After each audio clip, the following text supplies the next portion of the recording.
I am Siddesh Sawan from Urja Academy, and let's begin with the next point. Next point is effect of impurity and temperature on surface tension. Okay, so we are going to study the effect of impurity and effect of temperature on the surface tension. So basically we are going to cover these 2 points, that is effect of impurity and next one is effect of temperature. So we will start with this. Number one, when soluble substance such as common salt, example is given, sodium chloride, is dissolved in water, its surface tension increases. So basically असं कोणतंही substance की जे त्या लिक्विडमध्ये किंवा वॉटरमध्ये जे soluble आहे, जर मी soluble substance एखाद्या वॉटरमध्ये टाकला तर त्याच्यानंतर त्याचं सरफेस टेन्शन इन्क्रीज होणार आहे.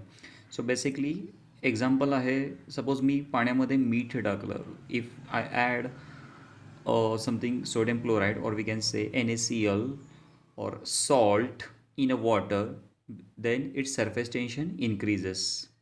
Second example, when a sparingly soluble substance such as phenol or detergent is mixed with the water, surface tension decreases. So this word is very important, sparingly. So sparingly means it dissolve or it's soluble but on the time limit. As the time goes on increasing, it will resolve, or we can say it will soluble. Okay, it will become more soluble. For example, a detergent powder is mixed with the water to wash the clothes. Okay, for this surface tension decreases. Third is when insoluble impurity is added into the water, surface tension decreases. So basically you can see here, first is soluble in water, next is sparingly soluble in water, and next is insoluble in water. Here surface tension increases, here surface tension decreases, here also surface tension decreases. So this is what the effect of impurity on the surface tension. Next is effect of temperature on the surface tension. So in most of the liquids, as the temperature increases, surface tension decreases. So if any liquid or water, if having a increasing temperature, that means it is having decreasing surface tension. Next point is excess pressure across the free surface on the liquid. Point is excess pressure across the free surface on the liquid. So every molecule on the liquid surface experiences a force due to surface tension which are tangential to the liquid surface at the rest. So the direction of resultant force of tension acting on the molecule on the liquid surface depends on the shape of that liquid surface, and this force is also contributes to deciding the pressure at a point just below the surface of the liquid. So basically ह्याच्यात काय दिलेलं आहे सांगतो, जो free सरफेसवरचा सगळेच्या सगळे molecules आहेत, वरच्या लेअरचे सगळे मॉलिक्युल्स आहेत, they they are acting a tangential force, आणि या सगळ्यांवरती जो टँजेन्शियल फोर्स काम करायला लागला आहे त्याचा एक रिझल्टंट म्हणून, डायरेक्शन म्हणून, की जो सरफेस टेन्शनची डायरेक्शन आहे ती पण कुठली असणार आहे, downward, which is inside the liquid. So this force, मग आता याच्यामुळे जो फोर्स लागणार, जो काय टेन्शनमुळे जो काय फोर्स लागणार, this force also contributes in deciding the pressure at a point just below the surface of the liquid. So याच्यापुढे तुम्हाला 3 शेप आहेत लिक्विडचे. प्लेन लिक्विड सरफेस, नेक्स्ट आहे कॉन्व्हेक्स लिक्विड सरफेस, आणि नेक्स्ट आहे कॉन्केव्ह लिक्विड सरफेस. या 3मध्ये आपल्याला शेप्स बघायचे आहेत कसे फॉर्म होतात. फर्स्ट आहे plane liquid surface. So plane liquid सरफेससाठी ए बी हा पॉईंट दिसेल. एफ टी म्हणजे तुम्हाला टँजेन्शियल फोर्स दिसेल त्याच्यावरती. ए पॉईंट आणि बी पॉईंट वेगवेगळ्या डिस्टन्सला किंवा आपण म्हणूयात वेगवेगळ्या पॉईंटला आहे ते दिसेल. In this figure, or in this case, the resultant force due to the surface tension, that is Ft, on the molecule B is 0. So इथं 0 आहे, त्यामुळेच तर ही जी लेअर आहे ती शांत आहे, म्हणजे काय म्हणूयात आपण, एक स्ट्रेट आहे. So F A itself that decide the pressure, and the pressure at A and B is same. दोघांचं प्रेशर सेम आहे म्हणून ही लेअर स्ट्रेट आहे. कॉन्व्हेक्सला काय असू शकतं, कॉन्व्हेक्सला बेसिकली हे जे बाहेरचा शेप आहे, कॉन्व्हेक्स म्हणजे थोडाफार असा शेप होतो त्याचा, कॉन्केव्ह म्हणजे थोडाफार असा शेप होतो त्याचा. मग हे थोडक्यात आतून प्रेशर जास्त आलं तर असा शेप होणार, बाहेरून प्रेशर जास्त आलं तर असा शेप होणार. मग आता कॉन्व्हेक्स शेप पाहिजे असेल तर आतलं जे प्रेशर आहे, म्हणजे बी पॉईंटचं जे प्रेशर आहे ते जास्त पाहिजे, ए पॉईंटचं प्रेशर कमी पाहिजे. हे झालं कॉन्व्हेक्स लिक्विड सरफेसला. कॉन्केव्हला कसं येणार आहे, outside pressure is more, inside pressure is less. बघा कळलेलं आहे का? Okay, next point is explanation of formation of drops and bubbles. So how the bubbles or how the drops are formed, त्याचं explanation आहे. So liquid drops and small bubbles are spherical in shape because of force of surface tension. So पहिला तुम्हाला हे clear व्हायला पाहिजे की drops कधी तयार होतात आणि बबल्स कधी तयार होतात.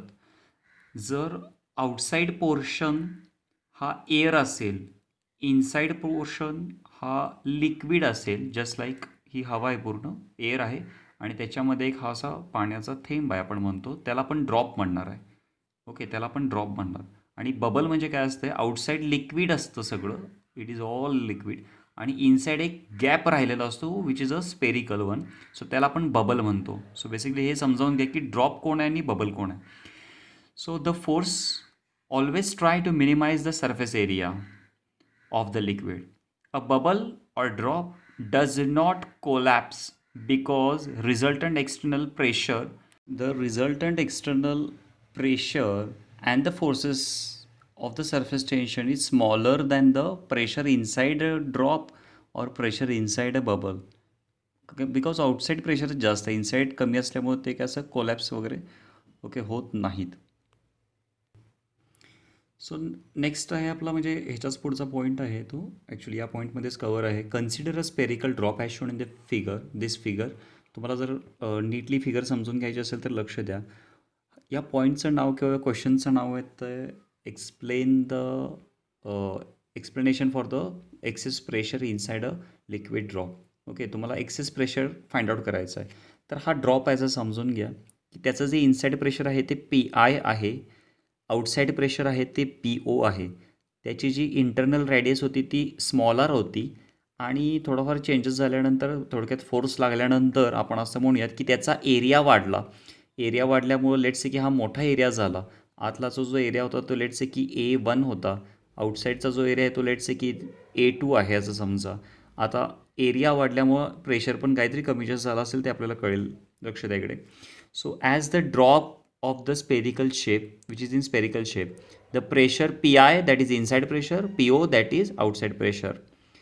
So the pressure outside. Okay, next is तुम्हाला एक्सेस प्रेशर काढायचं आहे. एक्सेस प्रेशर म्हणजे आतलं जे प्रेशर आहे PI विच इज ग्रेटर 1, बाहेरचं प्रेशर आहे PO विच इज स्मॉलर 1. तुम्हाला एक्सेस किती झालं ते काढायचं आहे, त्यामुळे थोडक्यात तुम्हाला ह्याच्यातला डिफरन्स काढायचा आहे, that is PI minus P0.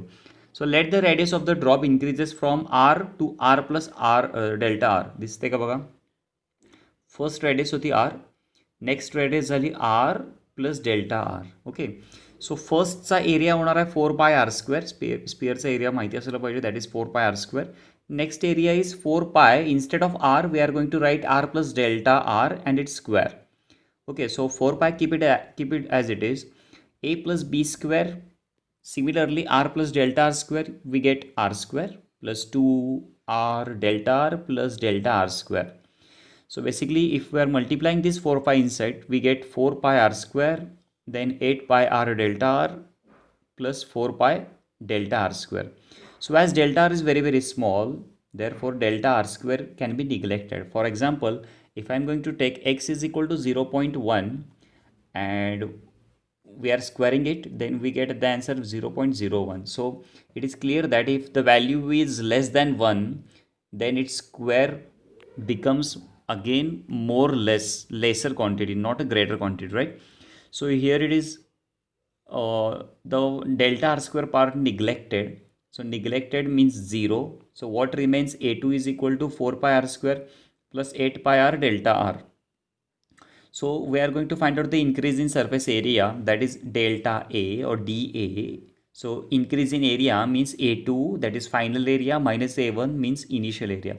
So here it is A2 and here it is A1. So while subtracting this quantity from this quantity, then 4π R square gets cancelled and what is remain, 8π R delta R. So work done in increasing surface area, we know this equation which is already done in the surface energy concept. So dW is equal to T into dA. So this is something dA.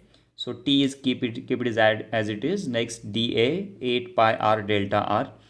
So this work done is also equal to the product of the force which is causes the increasing in the area. So basic formula for the work done is equal to force into displacement. Here displacement is delta R, right? So dW is equal to F into delta R.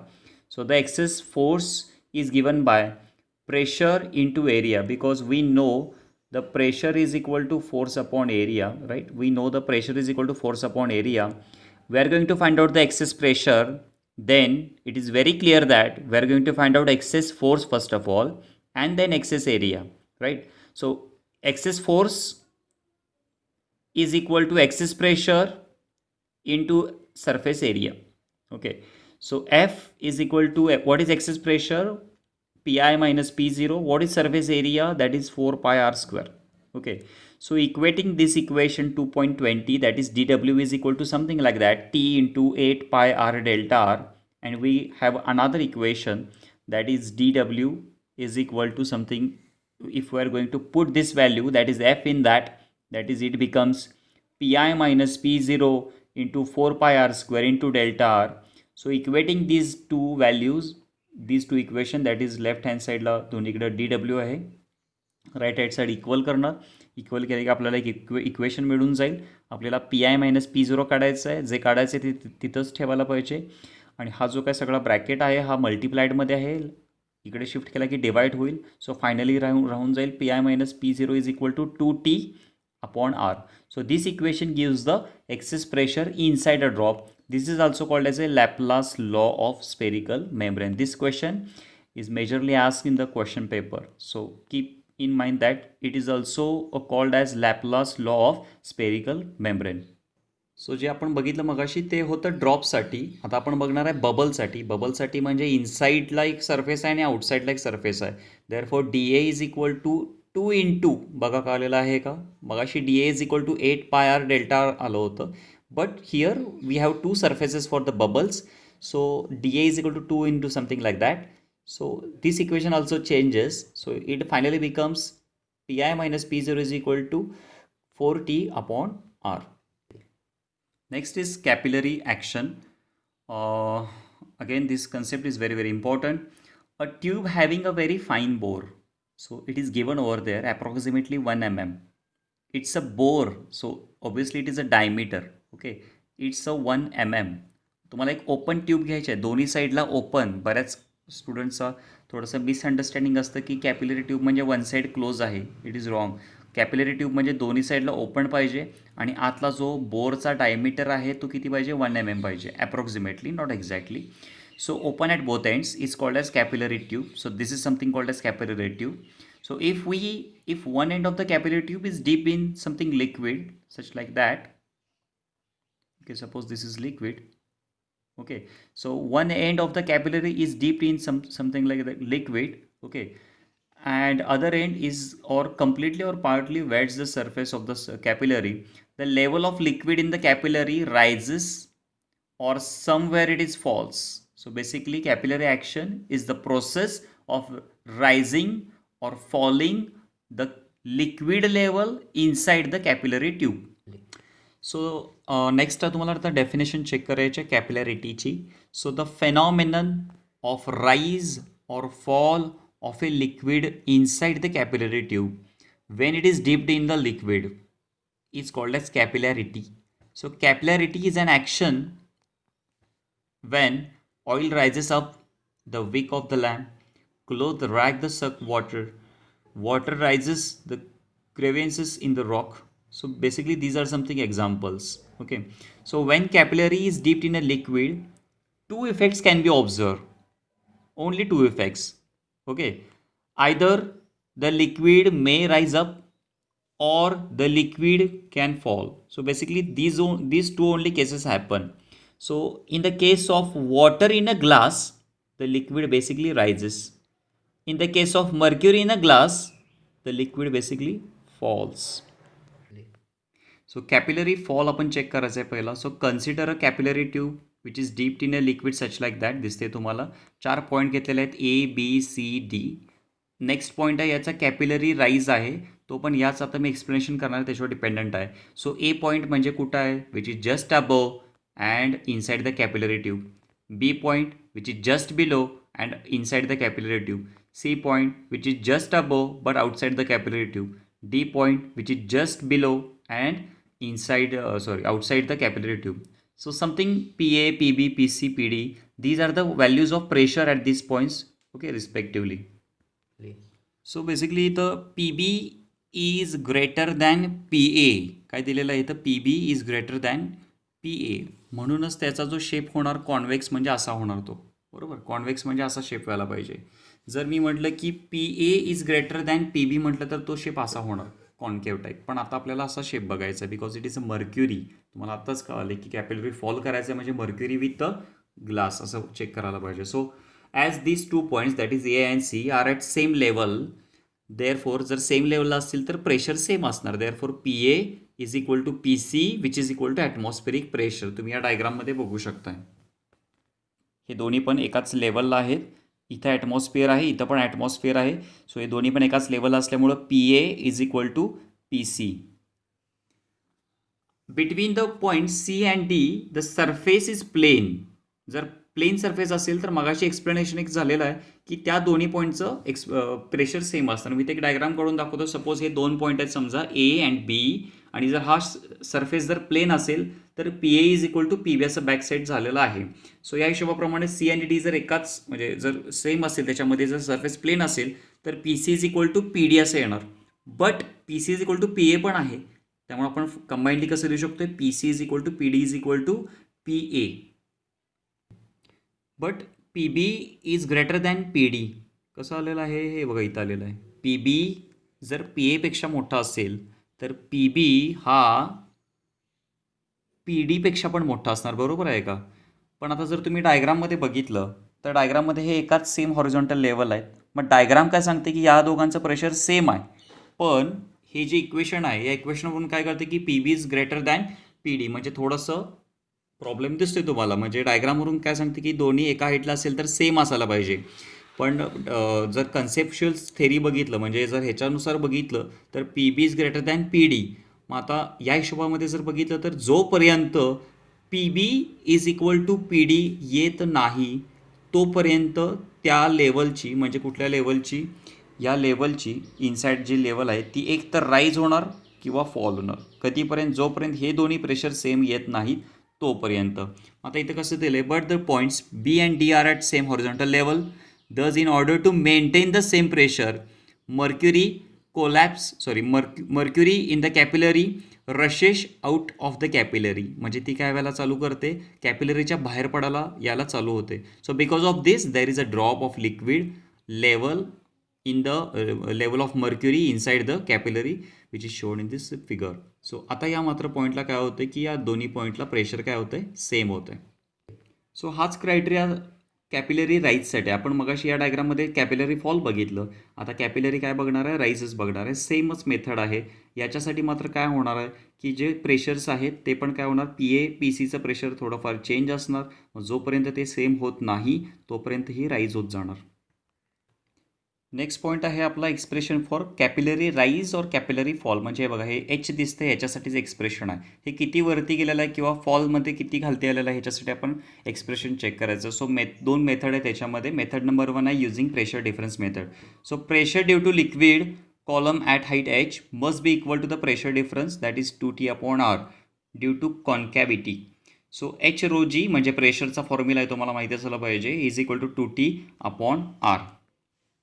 Where rho is the density, G is the acceleration due to gravity and R is the radius of the capillary tube. याची जी काय radius असणार आहे ती capital R. This is something theta, right? That is angle of contact.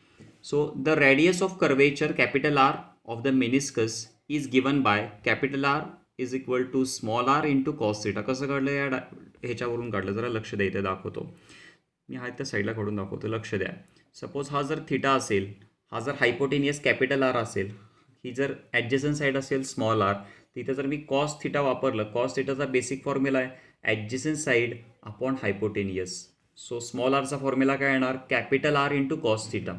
बरोबर, किंवा capital R इकडे घेतलं आणि स्मॉल कॉस थिटा सपोज या साईडला शिफ्ट केलं तर capital R is equal to small r upon cos theta which is here, right.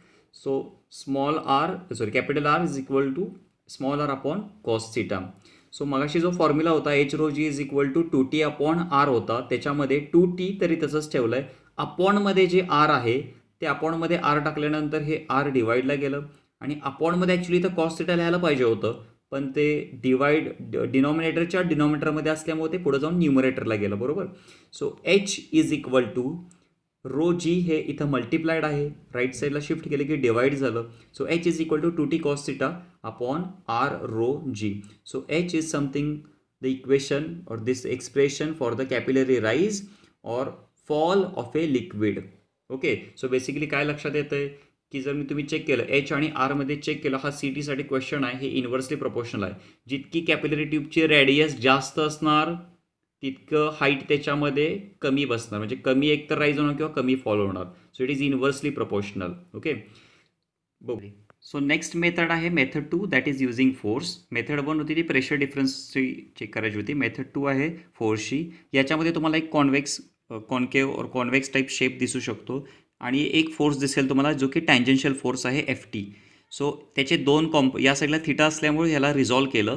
ज्या साईडला थिटा असतो तो कॉसवाला कॉम्पोनंट आहे, ज्या साईडला थिटा नसतो इथं दिलेला नाही आहे तो ॲक्च्युली पाहिजे होता FT साईन थिटा, पण त्याचं काही काम नसल्यामुळे इथं दिलेलं नाही आहे.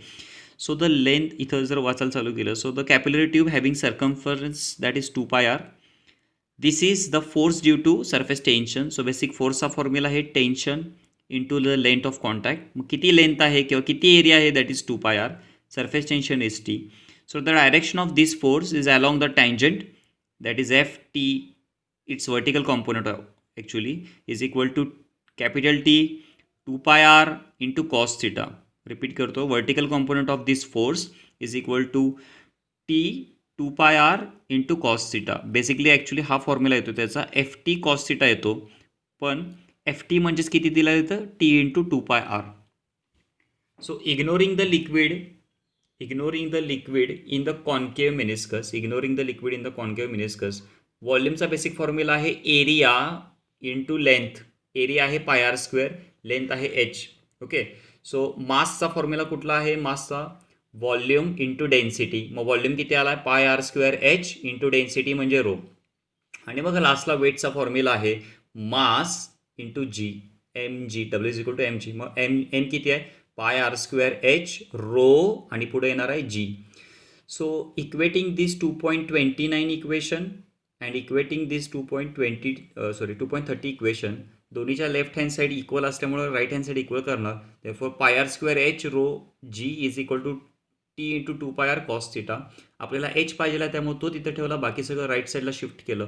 2t cos theta upon r rho g. याच फॉर्म्युलावरून तुम्ही सरफेस टेन्शन पण काढू शकताय की जे कॅपिलरीच्या आतमध्ये असू शकतं.